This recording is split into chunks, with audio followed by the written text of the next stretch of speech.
Hello, welcome to my channel. In this Moomoo tutorial video, I am going to be showing you guys how to invest in continuous growth Canadian stocks here on the Moomoo application. So once you open up Moomoo, what I want you to do is to go to the bottom left to where it says Markets and go ahead and press on that.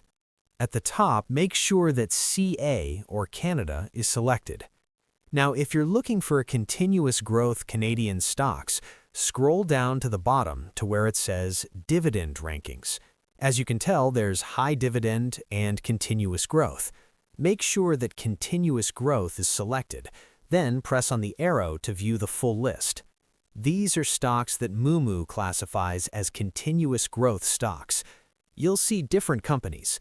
What this section shows is stocks that have consistently increased their dividends per share over the years. For example, some companies have decades of dividend growth history, which can be useful if you're looking for long-term stability. So, pretty straightforward and simple. This is how to invest in continuous growth Canadian stocks on Moomoo. Thanks again for watching, and I hope this video helps.